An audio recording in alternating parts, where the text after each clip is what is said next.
Good morning. Welcome back to New Tip Daily. My name is Rafael. This is episode number 44. Thank you so much for joining me today. Wow, what a great week I've had. It's an incredible, but it's because of the things that I do that make it great and the people I surround myself with. On this week's tip on Thursday, we're recapping, right? So, but before we do that, my good friend Dane Dormio sent me a great tip. He emailed it to me and he goes, "This is a great tip," and I really enjoy it. So, here's Dane's tip.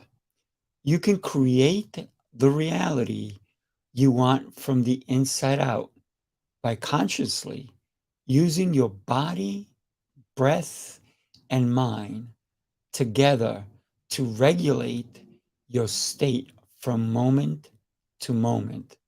Wow, what a great tip. Thank you, Dane, for the tip. It's important to remember that our thoughts, emotions, and physical sensations are interconnected and can affect each other. By becoming aware and managing all of these things, right? These elements, we can actively shape our reality and improve our overall well being. So on Monday, the subject was effective business communication. But in reality, effective communication truly involves active listening, the ability to understand and respond to the needs and concerns of others, and doing your best to interpret what they're saying, to understand, right? It takes that little bit of extra time saying, you know what? Let me try to understand what you mean. And that's an important element, right? And also, you got to understand what message they're trying to convey to you, and vice versa.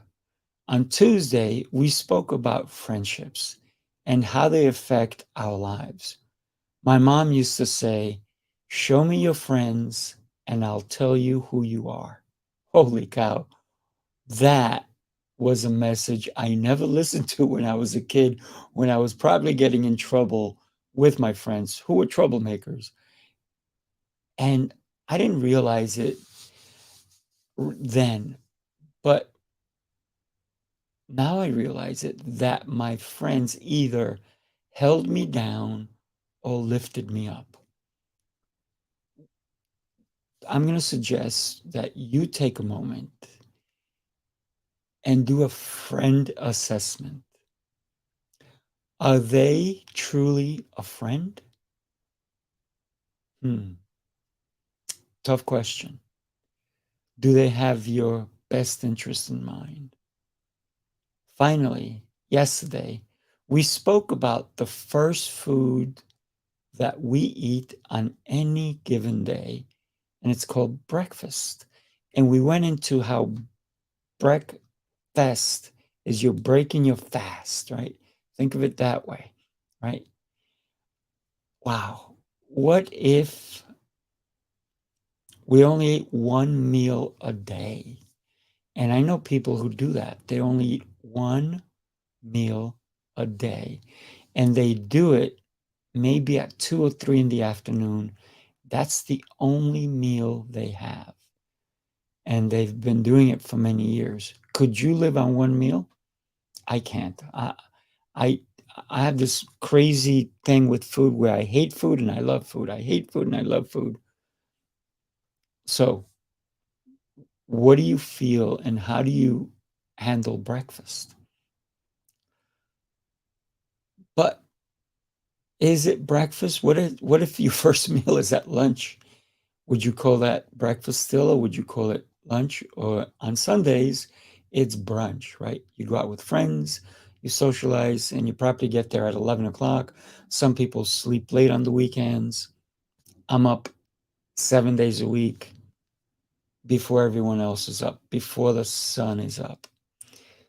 but it's all what we choose to do with our lives. So, when do you eat your first meal? Do you call that breakfast? It depends, right? I also mentioned fasting. Breaking fast refers to the act of ending a period of not eating, typically done during the morning hours. Fasting is a practice of abstaining, saying no to food, or just because you're sleeping. And then also could be abstaining from certain types of foods for a certain period of time. For a very long time, I gave up coffee, like 7 years, and I'm Colombian, so go figure. Another time I gave up steaks, and it wasn't because of any craziness. It was because I started tasting steaks and it didn't taste good anymore. And I was at a very fancy restaurant and I had a piece of steak and I was like, it doesn't taste good. And at the time, I said to the person I was with, I said, would you mind tasting my steak? They said, sure.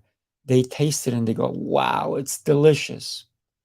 And that happened several times. And finally, after several different restaurants, different times, I said, I'm giving up steak. And I did. And that was for many years as well. And then one day, the smell of it, I was like, I think I'm going to try steak. So now I have steak, but not often. Once in a while, I'll enjoy a steak. But if that's not you, if you're a vegan or vegetarian, by all means, enjoy the food you eat. Please like, subscribe, and share these tips with your colleagues, family, and friends. I really, really, really would love some tips like my friend Dane, who gave us a great tip today. I'd love to hear your tips. Email them to me, send them through my social media, reply back to this either on Facebook, LinkedIn, YouTube, anywhere you find me. Share your tip. I'd love to share it here, like I did with Dane's tip, or I can even have you come on.